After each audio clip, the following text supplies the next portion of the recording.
El tema de hoy, que es un estudio bíblico, va a versar sobre una pregunta que todo el mundo se ha hecho, y más de una vez. ¿Qué sucede después de la muerte? ¿Qué sucede cuando nos morimos?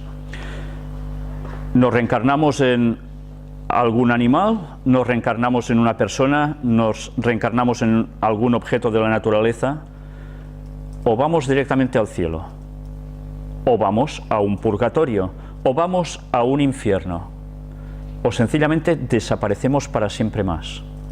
¿O quizás pasamos a formar parte de esa energía cósmica que muchas personas hablan, de la cual pasamos a ser sencillamente todos como una gran energía? Hoy vamos a tratar el tema, una vez más, sobre la base de un estudio bíblico muy profundo al respecto. Os van a surgir quizás muchas preguntas. Hoy no terminaremos el tema, tendremos que darle una continuación porque es realmente extenso. Pero vais a poder comprobar cómo realmente el estudio bíblico de hoy va a aclarar muchísimas cosas al respecto. Sabéis, actualmente las denominaciones cristianas tienen una creencia prácticamente generalizada en todas las denominaciones que se dicen cristianas sobre alma. ¿Qué es alma? Hoy vamos a ver qué es realmente esa palabra alma, qué significa, pero ¿existe? ¿Es algo en concreto? Vamos hoy a estudiar precisamente esto. Y para hacerlo vamos a poner una base de un texto bíblico fundamental para poder partir y examinar todo el resto de textos bíblicos que hacen referencia sobre esto. Nos introduciremos a través del libro de Génesis, en el capítulo 2, cuando el hombre es creado por Dios. Vamos a leer el versículo 7. Entonces Jehová Dios formó al hombre del polvo de la tierra y sopló en su nariz aliento de vida, y fue el hombre un ser viviente. Nos damos cuenta cómo el hombre estaba compuesto por el polvo. En otras partes, cuando crea al hombre, dice que lo forma del barro. Polvo y barro surge de lo mismo. Y crea a Adán como si fuese una estatua, pero está inerte, no tiene vida. Tiene todos sus músculos, sus arterias, sus venas, su cerebro, todo bien puesto, tanto por dentro como por fuera. Está perfectamente acabado, pero no tiene vida, le falta algo. ¿Qué hace Dios para que esa estatua tan perfecta empiece a funcionar? Pues sencillamente el texto nos dice que sopló en su nariz aliento de vida. Esta es la energía que Dios da al ser humano para que ese ser humano sea el que. Y fue el hombre un ser viviente. Ya tenía vida. La conjunción entre esa materia y ese aliento de vida que Dios le da forma un ser. ¿Pero un ser qué? Viviente. La misma palabra, viviente, ya nos da una connotación que puede ser todo lo contrario. Si hay un ser viviente, puede haber también un ser que no sea vivo, ¿verdad? Pero si en esta versión que nosotros utilizamos normalmente, más moderna de nuestras Biblias, busquéis Biblias católicas, protestantes, es igual, nos dice un ser viviente normalmente, hagamos otra cosa, busquemos un texto que también aparece en Biblias, pero que son de versiones más antiguas también en español. Aquí tenéis una, no sé si la cámara lo podrá mostrar bien, que es versión de 1932, antigua versión de Cipriano de Valera, cotejada con diversas traducciones y revisada con arreglo a los originales hebreo y griego. Depósito central de la Sociedad Bíblica B.I.E. 1932 os he dicho. Aquí tenéis este formato de Biblia. Vais a ver cómo en esta Biblia prácticamente el texto es el mismo, pero hay una pequeña parte que va a cambiar y nos dará el matiz necesario para saber diferenciar y constatar realmente qué es eso de un ser viviente. El texto nos dice: formó pues Jehová Dios al hombre del polvo de la tierra y alentó en su nariz soplo de vida. Hasta aquí todo va igual, ¿verdad? Mirad ahora la diferencia. Y fue el hombre en alma viviente. No dice ser, dice alma. En un principio esto nos sorprende un poco por el concepto transmitido por tantos años de que un alma es algo que es como un ser etéreo dentro de ti, que cuando te mueres se va de ti, eres como tú mismo, pero sin carne y hueso, y automáticamente vas a algún sitio. Vamos a ver precisamente como alma, ya lo estáis comprobando, no quiere decir eso para nada. No hay ningún fantasma dentro de nosotros que cuando nos morimos surge y va pululando por algún lugar.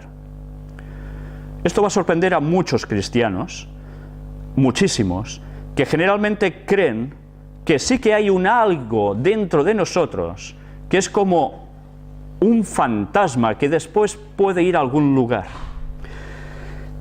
Esta versión no es la única que habla precisamente de ello. Si nosotros cogemos una versión Reina Valera de 1909, nos dice también alma viviente. Una vez más nos dice lo mismo. En versión modernas nos han dicho ser viviente, que significa exactamente lo mismo que alma. Por tanto, con esto nosotros hemos de tener claro que el concepto de alma, que generalmente tiene el mundo, no está bien basado bíblicamente. La palabra en hebreo que aparece para alma, espíritu, es neshachmach. También a veces se traduce un poco distinto, como nefesh, y tiene el significado de resollar, jadear, evidencia aliento vital, no un ser existente por sí mismo. Vida, aliento, respiración, persona, pero además de persona tiene dos connotaciones muy importantes: emociones, deseos. La palabra alma es mucho más profunda que un significado que a veces tenemos así un poco globalizado de él. En el Nuevo Testamento se traduce en griego como suje, o suche, se escribe también. Y una vez más, es exactamente lo mismo. Entonces, ¿por qué tenemos esa comprensión de que alma es algo que está dentro de nosotros, innato en nosotros, cuando nacemos, que cuando nos morimos va a algún sitio?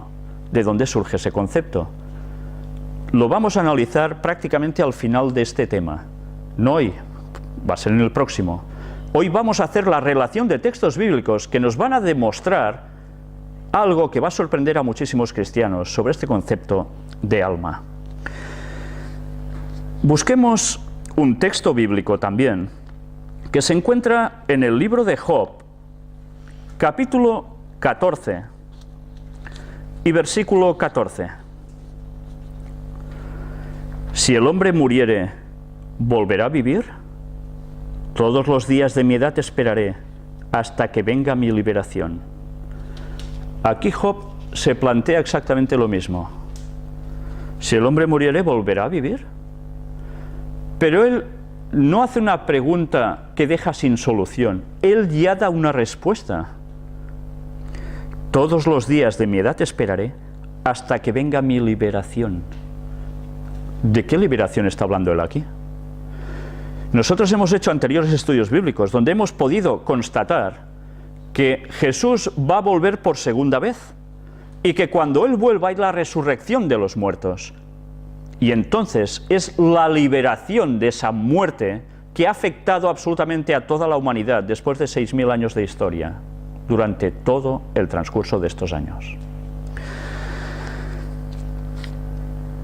¿Job estaba diciendo esto? Pues vamos a ver cómo dice esto y mucho más. Pero no solo él, todos los textos bíblicos nos van a dar cuenta de gran significancia sobre el alma.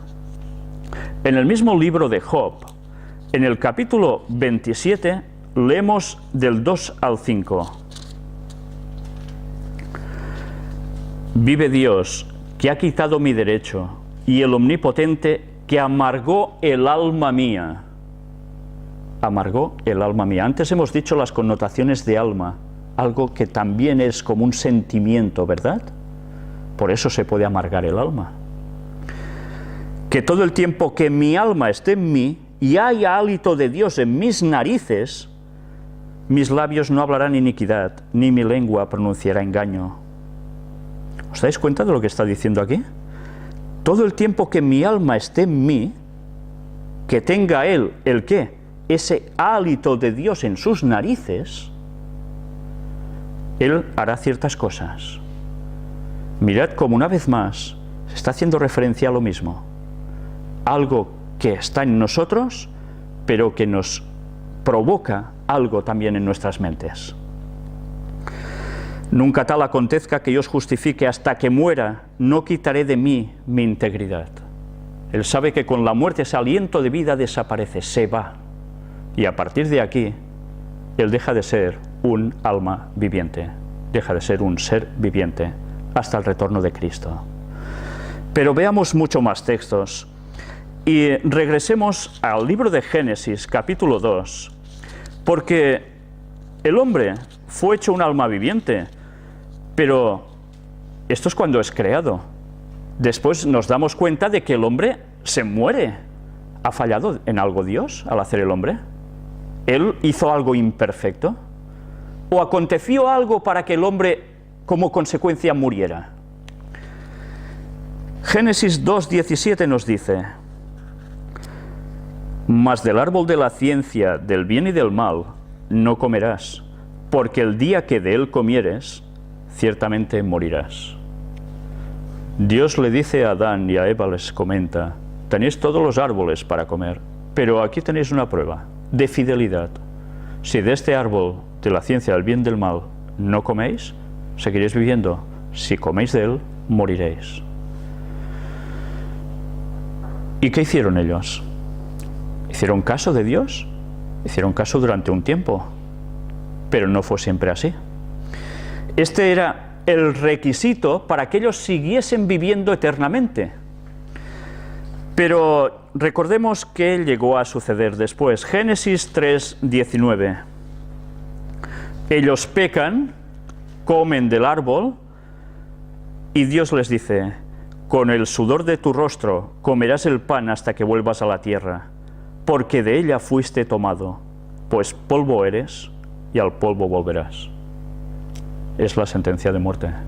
Han pecado, se han separado de la fuente divina, la fuente de vida, que es Dios, y a partir de allí hay un descenso gradual en las capacidades del hombre, empiezan a envejecer, aunque vayan transcurriendo años, y en su caso muchos, casi 1000, pero finalmente el deterioro termina con la muerte. Y nadie se ha escapado de este proceso. ¿O sí? Ya lo veremos. Ya hemos visto que la sentencia de muerte se ha ejecutado sobre todos nosotros, sobre toda la humanidad. Todos nos morimos. Pero leamos ahora unos textos también que nos van a aclarar y nos van a dar más nociones en la Biblia de almas que aparecen aquí. Busquemos en el libro de los Hechos de los Apóstoles, en el capítulo 17, vamos a leer 2 versículos, que son los 24 y 25. El Dios que hizo el mundo y todas las cosas que en él hay, siendo Señor del cielo y de la tierra, no habita en templos hechos por manos humanas, ni es honrado por manos de hombres, como si necesitase de algo, pues Él es quien da a todos vida y aliento y todas las cosas. Vida y aliento, lo que te hace funcionar, lo da Dios a todos los seres humanos. ¿Pero solo los seres humanos? ¿Todos los animales? Iremos viendo también esto. Busquemos ahora otro texto en Apocalipsis 16:3.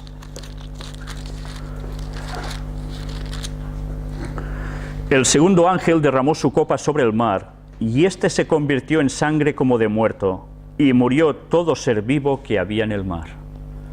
Todo ser vivo que había en el mar murió. Pero ahora nos vamos a llevar otra agradable sorpresa, Vamos a buscar el mismo texto bíblico en esta misma versión. El libro de Apocalipsis, capítulo 16 y versículo 3.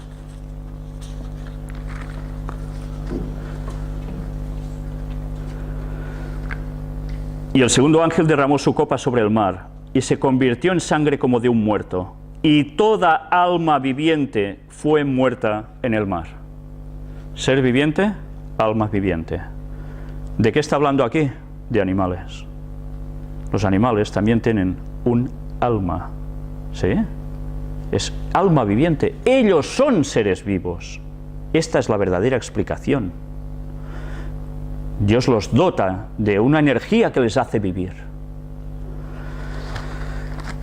Pues ahora vamos a seguir buscando otro texto, ya introduciéndonos un poco más en Eclesiastés capítulo 3, versículos 19 y 20.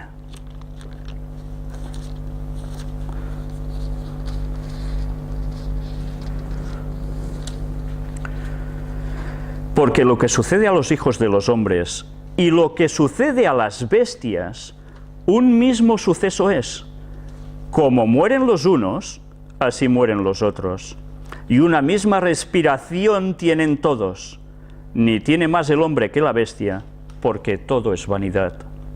Todo va a un mismo lugar, todo es hecho del polvo, y todo volverá al mismo polvo. Todos los animales también mueren, y cuando mueren, esos seres vivos, esas almas, que también son animales, vivos se mueren. ¿Y qué sucede con ellos? Regresan al polvo, porque todo surgió de allí. Cuando Dios creó del polvo. Pero en este proceso de la muerte, en el mismo libro de Eclesiastés, en el capítulo 12, nos empieza a decir algo muy interesante. ¿Qué ocurre cuando uno se muere? Ya hemos visto de qué está hecho el hombre. El concepto de alma, de que algo etéreo dentro de ti se va a algún sitio, es mentira. Esto no es bíblico. Algunos se van a escandalizar cuando oigan estas palabras, pero es que ya hemos visto desde su mismo origen que alma no significa nada etéreo dentro de ti, tú mismo que vas a algún sitio y estás súper despierto y pensando y haciendo cosas. No, esto no es bíblico. Y ahora vamos a demostrar aún mucho más al respecto.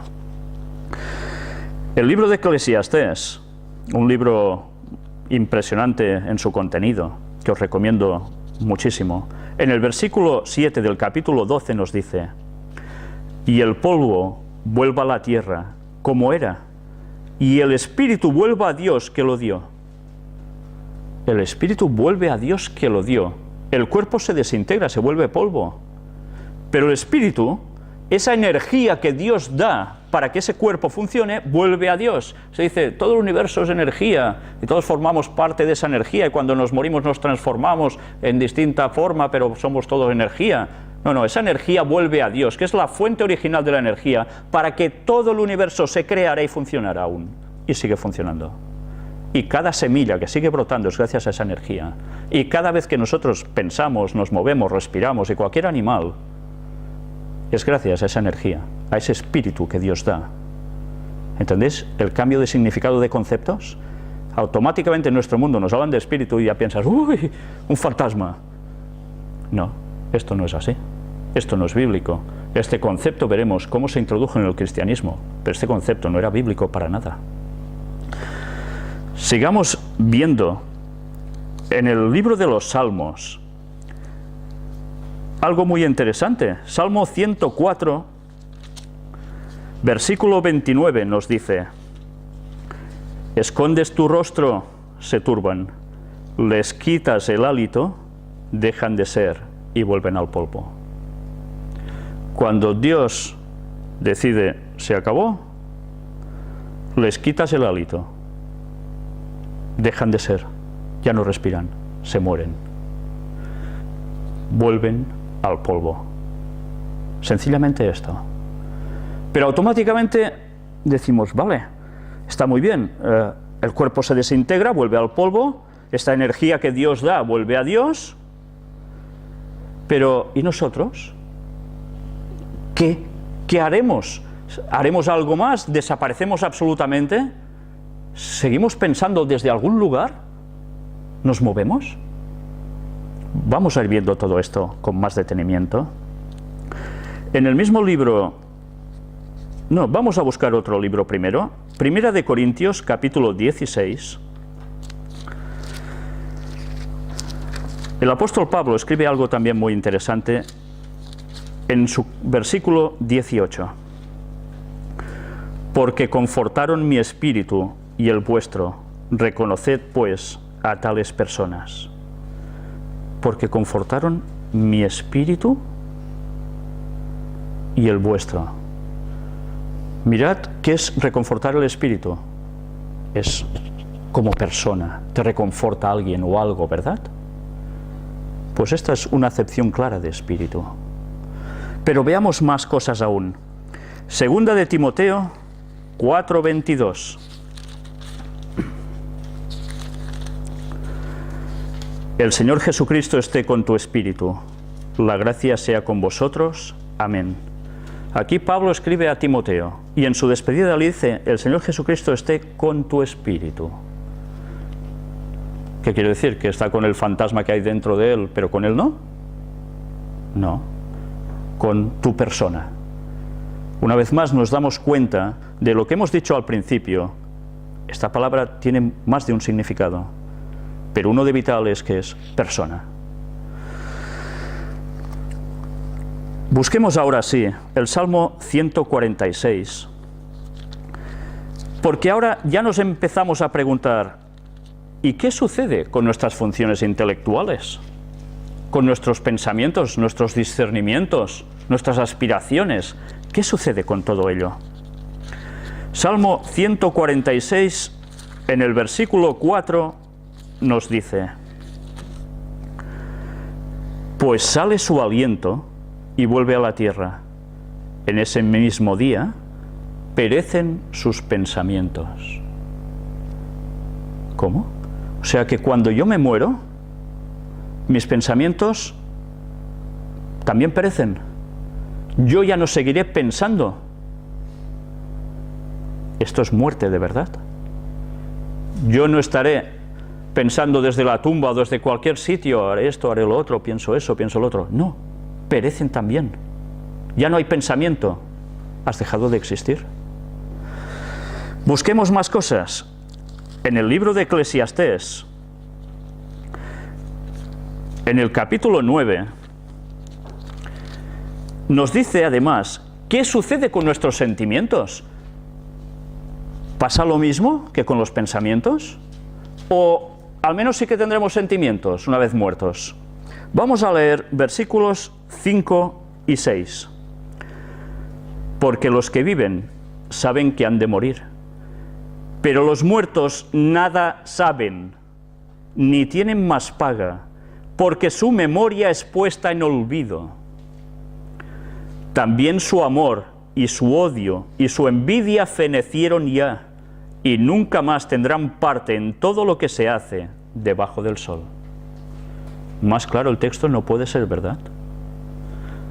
Ya no hay participación de nada, ya no hay sentimientos, no hay nada. Pero leamos también el versículo 10. Todo lo que te viniere a la mano para hacer, hazlo según tus fuerzas, porque en el Seol, el sepulcro a donde vas, no hay obra, ni trabajo, ni ciencia, ni sabiduría. No hay nada.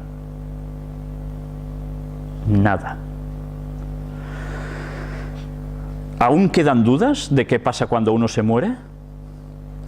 Pues hay personas, y esto es lo más generalizado en todas las culturas o religiones, que creen que cuando una persona se muere, el muerto está en algún sitio, y que el muerto quizás se puede comunicar contigo, o contigo.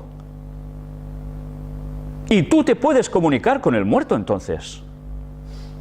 ¿Esto es realmente así? Nos estamos dando cuenta que esto no cuadra, ¿verdad?, con lo que estamos viendo ya en textos bíblicos. Vamos a ver qué nos dice este texto, que se halla en el libro de Job, capítulo 14, versículos 21 y 20. Vamos a leer primero el 21. Habla del muerto. Sus hijos tendrán honores, pero él no lo sabrá. O serán humillados y no entenderá de ello. El muerto no se entera de nada tampoco de los vivos. No se entera de nada. En el versículo 12 nos dice, del mismo capítulo, así el hombre yace y no vuelve a levantarse. Hasta que no haya cielo, no despertarán, ni se levantarán de su sueño. Va a llegar un momento en que los muertos sí se van a levantar, pero no como zombies. Cuidado. Se van a levantar de su sueño. Ya nos estamos dando cuenta que utilizan la palabra sueño para definir un poco el estado de la muerte, para que nosotros entendamos un poco a qué se asemeja el estado de la muerte, a un sueño. Luego veremos mucho más sobre esto. Pero nos hace referencia a que llegará un momento en que los muertos despertarán. Es en la segunda venida de Cristo, como ya estudiamos anteriormente. Busquemos también en el libro de los Salmos el capítulo 115 y leamos el versículo 17. No alabarán los muertos allá, ni cuantos descienden al silencio. Ya es una abreviación de Jehová, Yahvé. Dice que no alabarán los muertos a Dios. No pueden. Si no tienen sentimientos, si no piensan, si no nada, ¿cómo van a alabar a Dios? Es absurdo, ¿verdad? Así lo dice el texto. Los muertos tampoco alaban a Dios. Aunque hayan sido seguidores de Dios toda su vida, perfectamente salvos al final, que van a ser, no están alabando a Dios porque están muertos. En el mismo libro de los Salmos, en el capítulo 6, vamos a leer versículos 4 y 5. Vuélvete, oh Jehová, libra mi alma, sálvame por tu misericordia, porque en la muerte no hay memoria de ti. En el Seol, ¿quién te alabará? Los textos son clarísimos, ¿verdad? Libra mi alma, mi persona, quiero ser salvo de la muerte, del pecado, quiero vivir eternamente. Sálvame por tu misericordia, porque no nos merecemos nada, es por misericordia de Dios. Todo lo que hagamos no sirve de nada si Dios no nos hace el sacrificio de Cristo por nosotros para ser salvos y que nosotros aceptemos ese sacrificio. También veremos eso después. Pero en la muerte no hay memoria de ti. Cuando entras en el sepulcro o te incineran o hacen contigo lo que sea, o se te comen los tiburones en el mar, no hay memoria de ti. Para nada se piensa ya en Dios porque uno está muerto. Ni piensa en vivos, ni en Dios, ni en muertos, ni en nada. Vamos a ver ahora precisamente cómo la muerte se asemeja a ese sueño. Pero lo vamos a ver con palabras del rey David, que ya sabéis que él escribía salmos muy poéticos. Vamos a ver dos salmos. El primero está en el capítulo 13 y en el versículo 3. Mira, respóndeme, oh Jehová, Dios mío, alumbra mis ojos, para que no duerma de muerte. No duerma de muerte. ¿Está equiparando la muerte a qué? A un sueño, a estar dormidos. No es el único que habla en este término, pero aún dice algo más. En el capítulo 17, versículo 15 de los mismos salmos, escribe: en cuanto a mí, veré tu rostro en justicia, estaré satisfecho cuando despierte a tu semejanza. Él sabe que tenía que morir, el rey David, por justo que pudiera llegar a ser, pero él pasaría por la muerte. Pero él creía en la resurrección. Al final, cuando Cristo volviera, y aún no había llegado ni el Mesías, Jesús aún no se había encarnado en Belén, él ya estaba planteándose el final de toda la historia de la humanidad, la resurrección de los muertos.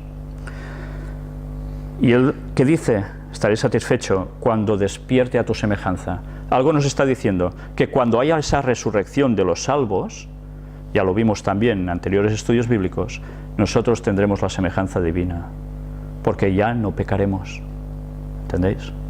Seremos perfectos. Pero Jesús también habló de la muerte. Y en el libro de Juan se registran unas palabras de Jesús que también la compara a un sueño. Juan capítulo 11, versículos del 11 al 14. Todos recordamos la escena, él resucita a Lázaro, que ya llevaba días muerto. Dicho esto, les dijo después, nuestro amigo Lázaro duerme, mas voy para despertarle. Dijeron entonces sus discípulos, Señor, si duerme sanará. Pero Jesús decía esto de la muerte de Lázaro, y ellos pensaron que habla del reposar del sueño. Jesús no hablaba del reposar del sueño, ¿verdad? Entonces Jesús les dijo claramente, Lázaro ha muerto.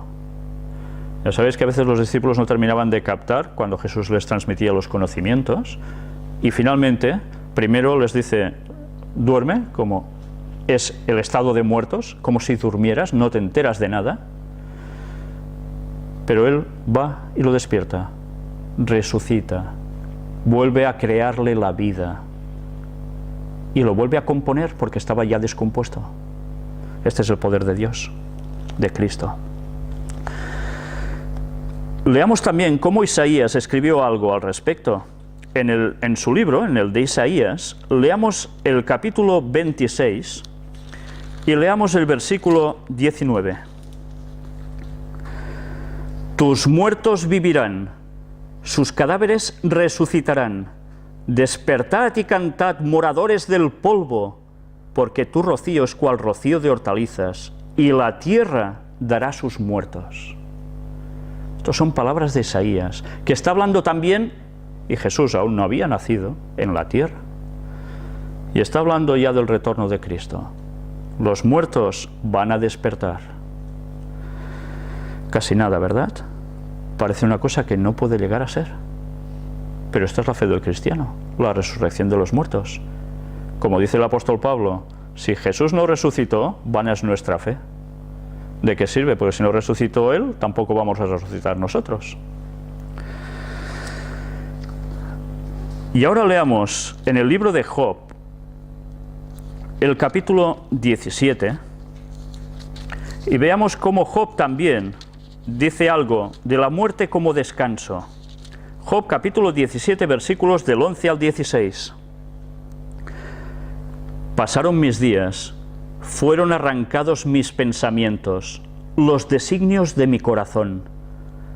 Pusieron la noche por día, y la luz se acorta delante de las tinieblas. Si yo espero, el Seol es mi casa. Haré mi cama en las tinieblas. A la corrupción he dicho, mi padre eres tú. A los gusanos, mi madre y mi hermana. ¿Os dais cuenta de lo que está diciendo?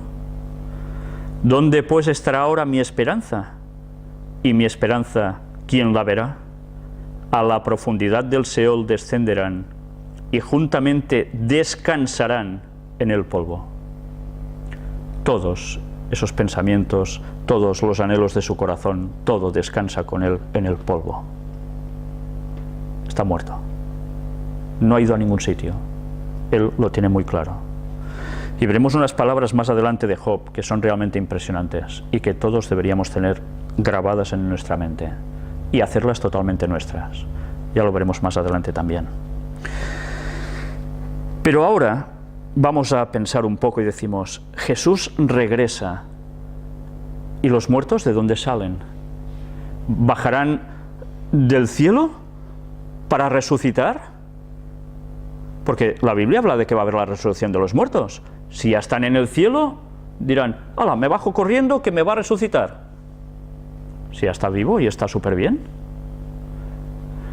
O dirán, mira, me subo del infierno que ya estaba harto de quemarme y me va a resucitar. O estarán en el purgatorio pasando fases para poder ser salvos e ir al cielo y decir, ¡uy, mi oportunidad, me voy ahora para que me resucite! ¿Va a suceder esto? ¿O va a salir de una reencarnación de una hormiga y, que yo...? ¿Sí?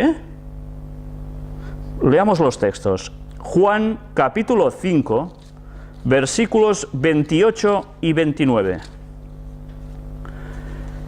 Son palabras de Jesús, no mías. No os maravilléis de esto, porque vendrá hora cuando todos los que están en los sepulcros oirán su voz, y los que hicieron lo bueno saldrán a resurrección de vida, mas los que hicieron lo malo a resurrección de condenación. Habrá dos resurrecciones, recordad que ya lo tratamos anteriormente. Transcurren 1000 años entre la primera, que es la que van a ser salvos, y los que luego van a ser destruidos. Los dos resucitan, los dos grupos, con una diferencia de 1000 años. Pero Jesús lo tenía muy claro, esto iba a ser así. Por tanto, ¿de dónde surgen? De aquí, porque el polvo es nosotros, y nosotros vamos a volver al polvo si pasamos por la muerte antes de que Cristo vuelva. ¿Todos pasaremos por la muerte hasta que Cristo vuelva?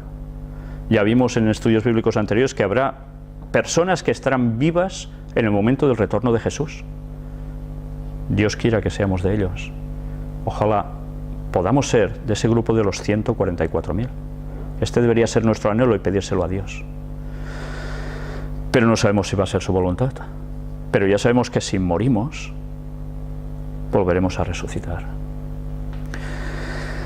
Pero todos han muerto. ¿Todos los humanos que han pasado por la tierra en estos 6000 años han perecido? Vamos a ver si hay excepciones o no. En el libro de Hebreos, en el capítulo 11, se hace referencia a un texto del Antiguo Testamento, a un personaje del Antiguo Testamento, que curiosamente nos dice el texto algo muy interesante sobre él. Hebreos 11:5. Es el capítulo que se conoce como los héroes de la fe.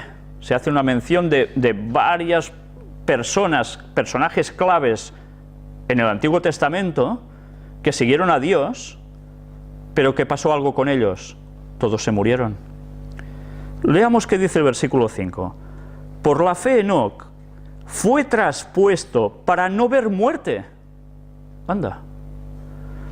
Y no fue hallado, porque lo traspuso Dios, y antes que fuese traspuesto, tuvo testimonio de haber agradado a Dios. Si recordamos el texto bíblico en el Antiguo Testamento, ¿qué sucede con él? Que Dios se lo lleva. ¿Y antes de qué se lo lleva? Antes del diluvio. Enoc desaparece de la tierra. Era tan cercano a Dios que Dios lo premia y antes de ver la muerte se lo lleva al cielo. Él no ha muerto nunca y está en el cielo. Y este es Enoc, séptimo desde Adán en la genealogía. Pues ya lleva unos cuantos años en el cielo, ¿eh? Está con Dios. Pero leamos también un caso más que es doble además. El texto lo hallamos en el libro de Mateo y en una escena donde curiosamente Jesús hace algo y hay algunos discípulos con él.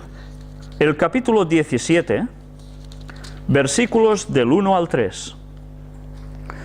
6 días después, Jesús tomó a Pedro, a Jacobo y a Juan su hermano, y los llevó aparte a un monte alto, y se transfiguró delante de ellos. Y resplandeció su rostro como el sol, y sus vestidos se hicieron blancos como la luz. Le salió la divinidad. Y he aquí que, ¿qué sucedió? Les aparecieron Moisés y Elías hablando con él. Si Moisés estaba muerto, porque recordamos el texto bíblico, Moisés muere, ¿qué más sucede? ¿Recordáis que hubo una disputa por el cuerpo de Moisés? Hubo una disputa. Satanás quería que no resucitara para nada. Lo pedía, lo reclamaba como suyo. Pero hubo una lucha y Moisés fue resucitado y Moisés fue al cielo. Pero no fue el único, porque había otra persona que también aparece, como habéis visto aquí, que es Elías. Pero ya vemos, Moisés sí que murió, pero ya resucitó.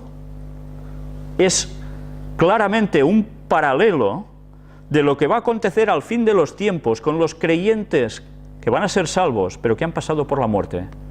Él es un caso ya de referencia que si a él le sucedió, a los demás también les va a suceder. Pero Elías se aparece. ¿Elías murió? No. Recordemos que un carro de fuego, dice el texto, lo arrebata. ¿Y qué sucede con él? Es llevado al cielo. Lo buscan después los otros de las escuelas de los profetas y no lo hallan. Él, ¿dónde está? En el cielo. Y vemos cómo, finalmente, ¿qué hace? Pues se aparecen los dos personajes justo al lado de Jesús en esos momentos. Por tanto, ya vemos que ha habido unas excepciones. Pero estos han sido los únicos casos. ¿Solo hay 3 personas que han pasado por la tierra que estén en el cielo? Porque si los otros muertos siguen muertos, no están en el cielo. Leamos también ahora un texto en el mismo libro de Mateo, en el capítulo 27, y que sucede algo que muchas personas no saben o no recuerdan, pero que es muy interesante. Cuando Jesús resucita o muere, pasa algo. Hemos dicho que los muertos están todos en el cielo, ¿verdad? O están unos cuantos en el cielo, otros en el purgatorio, otros en el infierno. ¿Sí? No, hemos visto que esto no es así. Y ahora vamos a terminar de comprobar, una vez más, cómo esto realmente no es así. Mateo 27, versículos del 50 al 53 nos dice: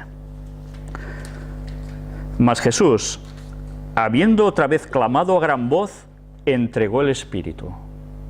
Jesús en la cruz entrega el Espíritu, ese aliento de vida. ¿Os dais cuenta qué es lo que entrega Jesús?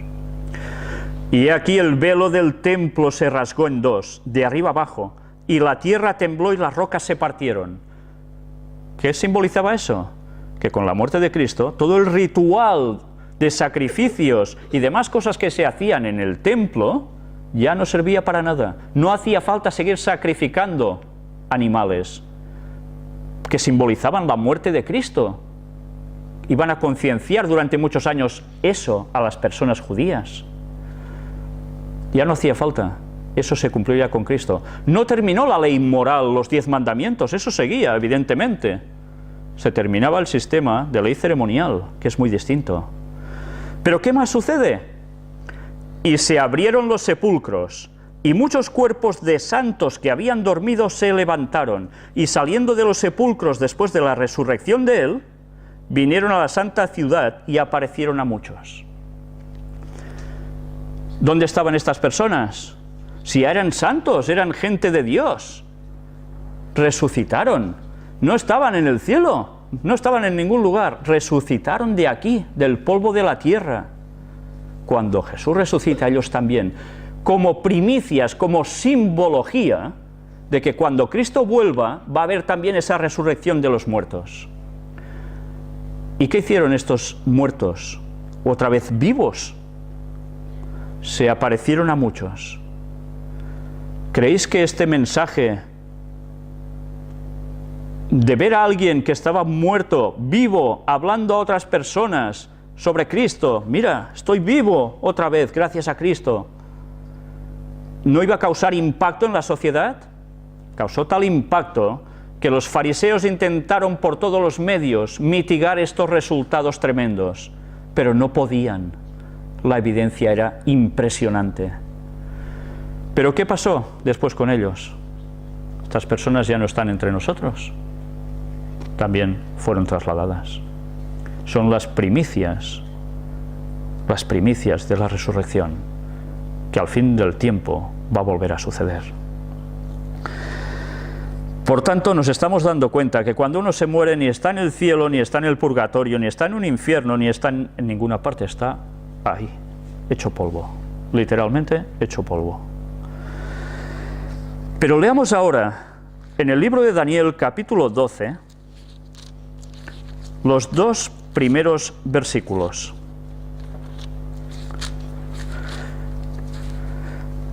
Está hablando cuando ya nuestros días están terminando, cuando la tierra llega a su clímax, que ya no falta mucho para eso, las profecías nos lo muestran, viene justo después de que cuando algo sucede en cierta parte de este mundo, del cual hemos hablado ya en las conferencias del gran engaño, sucede algo que nos también a todos. En aquel tiempo se levantará Miguel, que es Cristo, el gran príncipe que está de parte de los hijos de tu pueblo, y será tiempo de angustia cual nunca fue desde que hubo gente hasta entonces. Pero en aquel tiempo será libertado tu pueblo, todos los que se hallen escritos en el libro de la vida. Y muchos de los que duermen en el polvo de la tierra serán despertados, unos para vida eterna y otros para vergüenza y confusión perpetua. Ya habéis visto, Cristo vuelve para liberar a su pueblo y resucita a los suyos. Después resucitan los otros.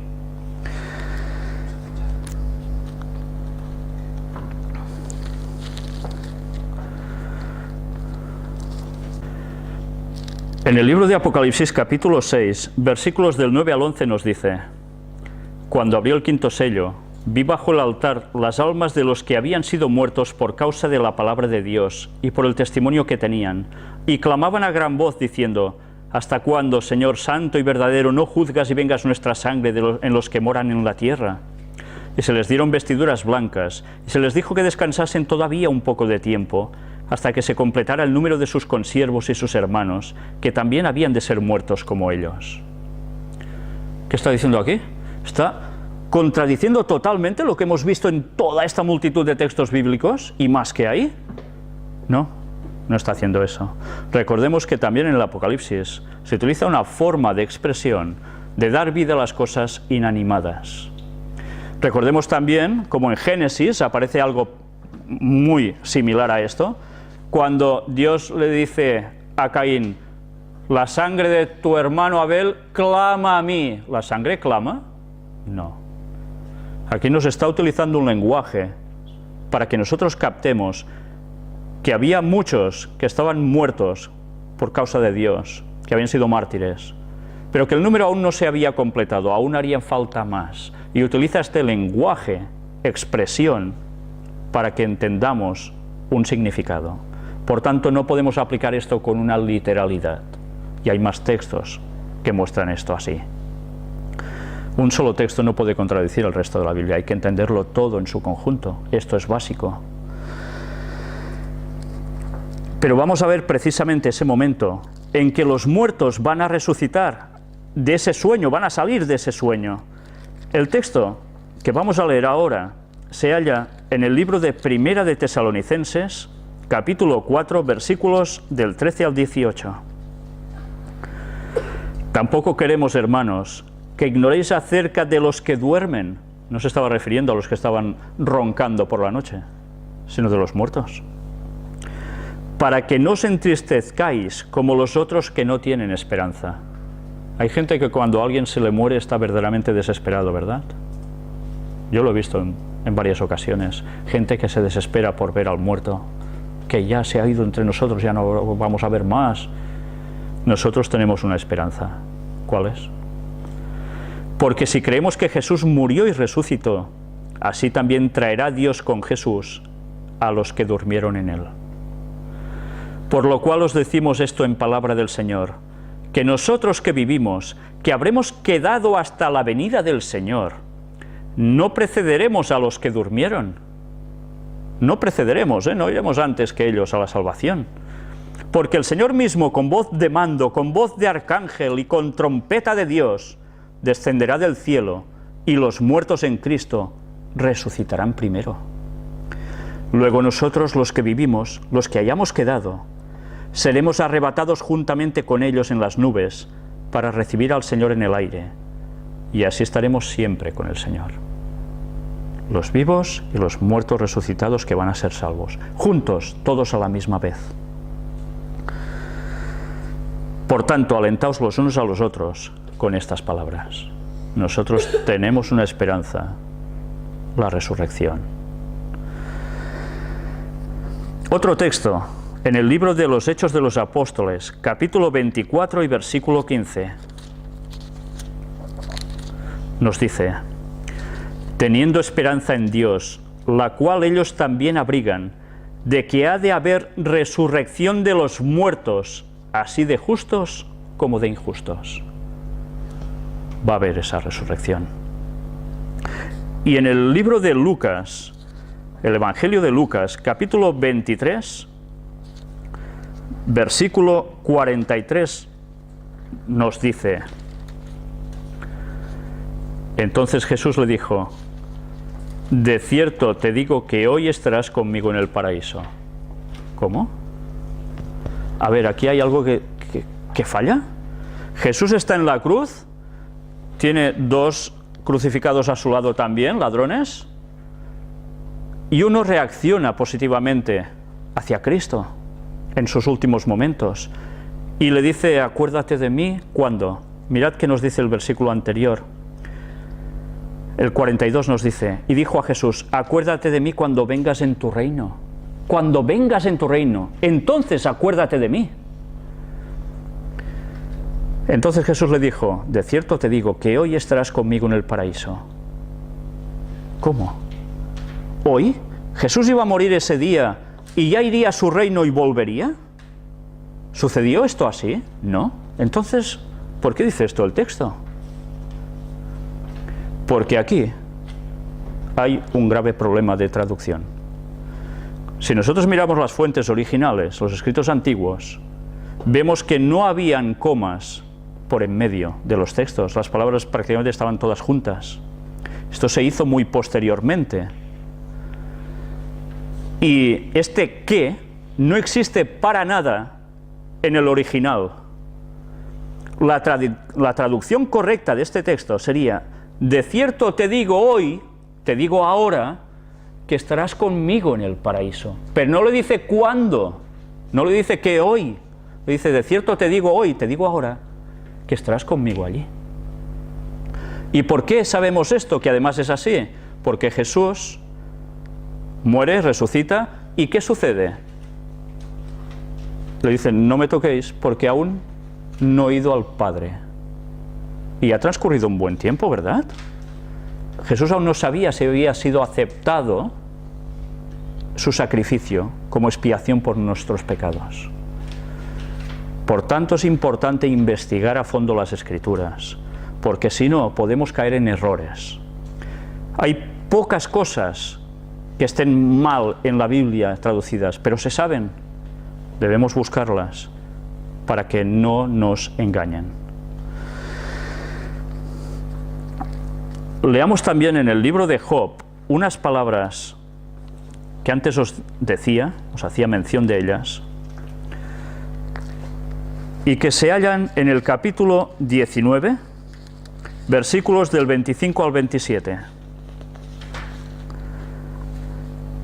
Yo sé que mi Redentor vive, y al fin se levantará sobre el polvo, y después de deshecha está mi piel, en mi carne de ver a Dios, al cual veré por mí mismo, y mis ojos lo verán, y no otro, aunque mi corazón desfallece dentro de mí.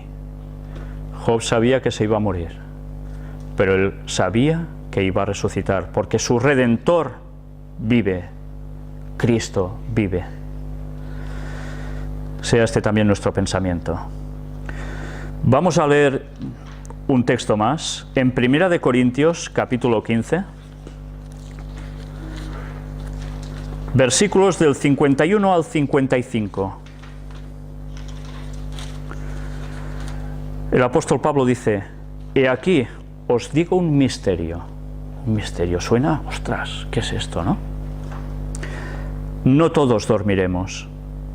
O sea, no todos, ¿qué? Moriremos.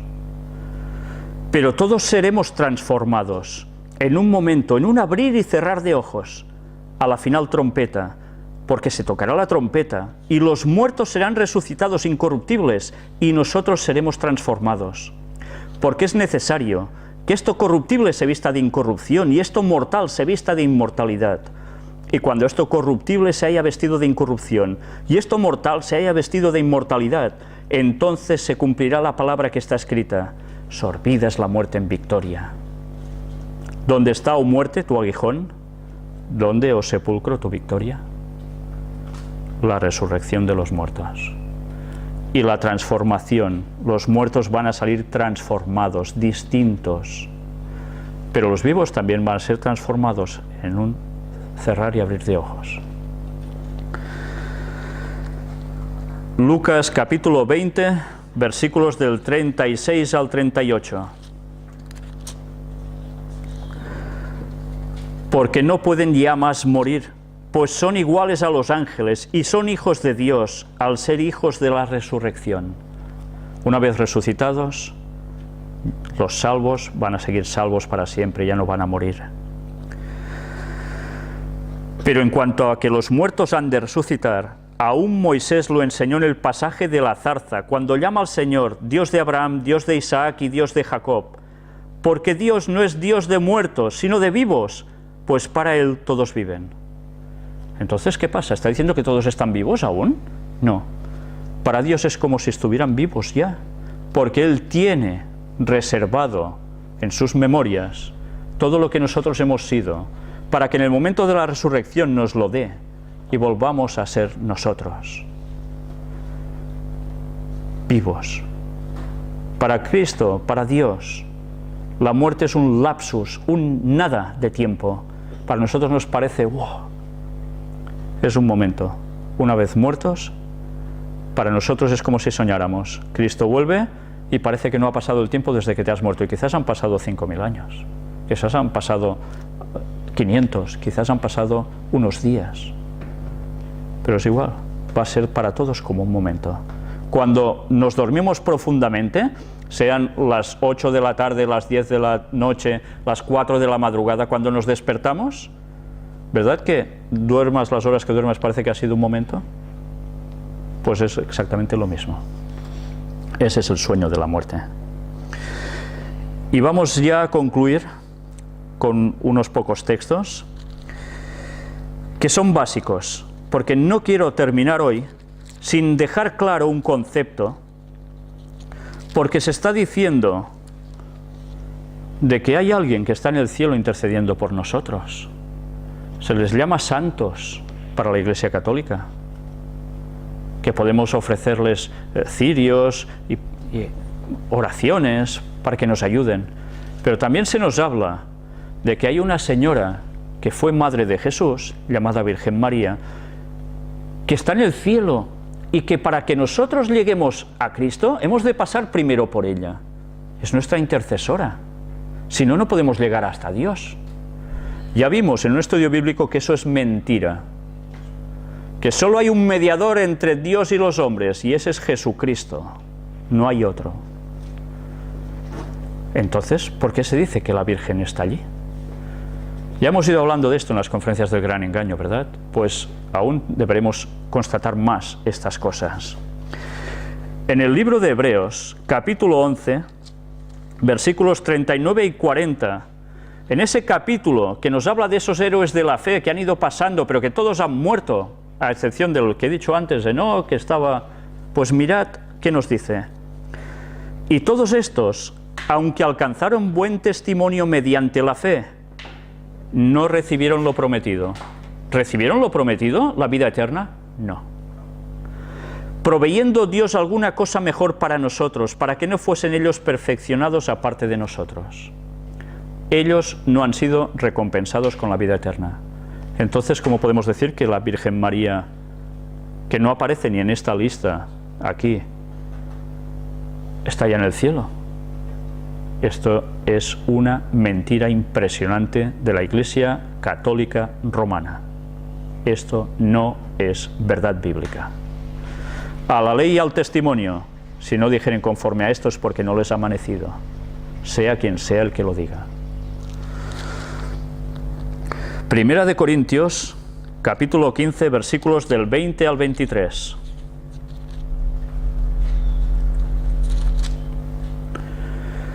Mas ahora Cristo ha resucitado de los muertos, primicias de los que durmieron es hecho. Porque por cuanto la muerte entró por un hombre, también por un hombre la resurrección de los muertos. Porque así como en Adán todos mueren, también en Cristo todos serán vivificados. Todos. Pero cada uno en su debido orden. Cristo, las primicias, luego los que son de Cristo en su venida. ¿Veis el orden? Libro Evangelio de Juan, capítulo 6, versículos 39 y 40. Y esta es la voluntad del Padre, el que me envió, que de todo lo que me diere no pierda yo nada, sino que lo resucite en el día postrero. Y esta es la voluntad del que me ha enviado, que todo aquel que ve al Hijo y cree en Él, tenga vida eterna, y yo le resucitaré en el día postrero. Jesús es muy claro, ¿verdad? Él no iba a perder a nadie de los que le dio el Padre. Y con su resurrección se llevaría también después en su venida a los suyos. Lucas capítulo 16, versículos del 19 al 31. Otra increíble parte de la Biblia que muchas personas están intentando demostrar con este texto, con esta serie de versículos, que sí, que cuando te mueres te vas a algún sitio, si lo pone la Biblia. Jesús lo dijo. Y mirad a qué hacen referencia. Es una parábola. Una parábola no siempre tiene que cumplirse literalmente. Una parábola es algo que asemeja a, no que sea un hecho literal. Entonces, si sabemos eso, leamos el texto. Había un hombre rico que se vestía de púrpura y de lino fino y hacía cada día banquete con esplendidez. Había también un mendigo llamado Lázaro. No está haciendo referencia al Lázaro que Cristo resucitó, que estaba echado a la puerta de aquel lleno de llagas y ansiaba saciarse de las migajas que caían de la mesa del rico, y aun los perros venían y le lamían las llagas. Aconteció que murió el mendigo y fue llevado por los ángeles al seno de Abraham.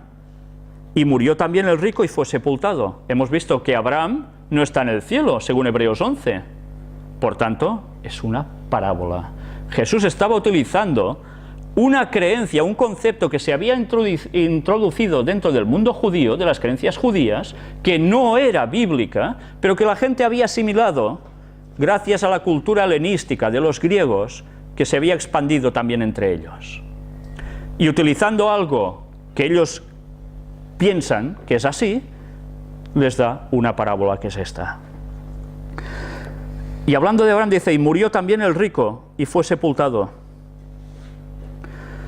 Y en el Hades alzó sus ojos, en el sepulcro, estando en tormentos, y vio de lejos a Abraham y a Lázaro en su seno, estando en tormentos. Ya hemos visto que el infierno no es bíblico, nadie está ardiendo por la eternidad, que el infierno va a ser cuando Cristo termine ya con todo después del regreso por tercera vez a la tierra con los santos. Entonces nos damos cuenta, es una parábola. Entonces él dando voces dijo, Padre Abraham, ten misericordia de mí y envía a Lázaro para que moje la punta de su dedo en agua y refresque mi lengua, porque estoy atormentado en esta llama. Además, mirad, desde un infierno hipotético está hablando Abraham en el cielo. ¿Qué tienen? ¿Un walkie-talkie, un teléfono para irse comunicando así? Es una parábola.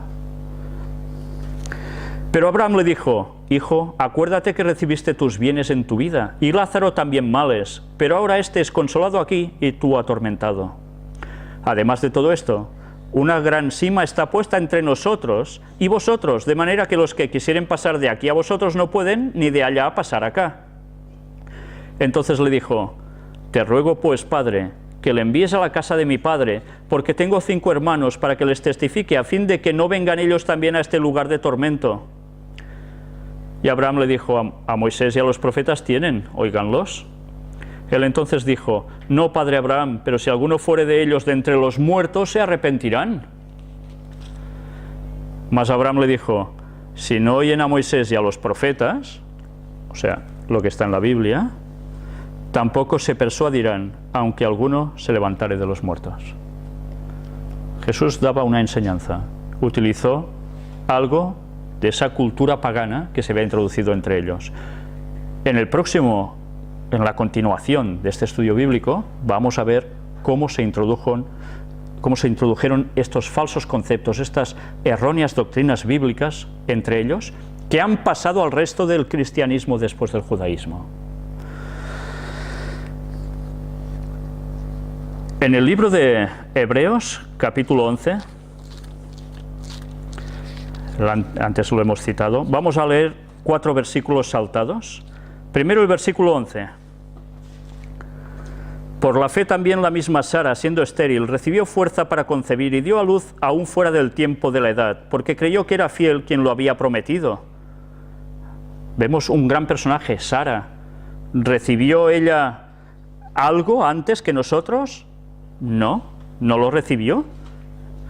El versículo 8 nos dice, por la fe Abraham, siendo llamado, obedeció para salir al lugar que había de recibir como herencia y salió sin saber a dónde iba. Por la fe habitó como extranjero en la tierra prometida como en tierra ajena, morando en tiendas con Isaac y Jacob, coherederos de la misma promesa, porque esperaba la ciudad que tiene fundamentos, cuyo arquitecto y constructor es Dios.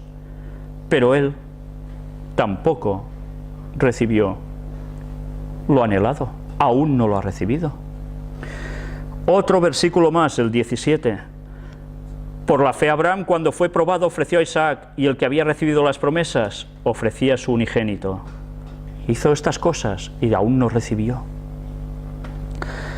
Versículos 39 y 40. Y todos estos, aunque alcanzaron buen testimonio mediante la fe, no recibieron lo prometido, proveyendo Dios alguna cosa mejor para nosotros, para que no fuesen ellos perfeccionados aparte de nosotros. ¿Veis cómo era una parábola? Abraham aún no ha recibido lo suyo. Y vamos a finalizar ya con un texto en el libro de Hechos, capítulo 2, versículo 34.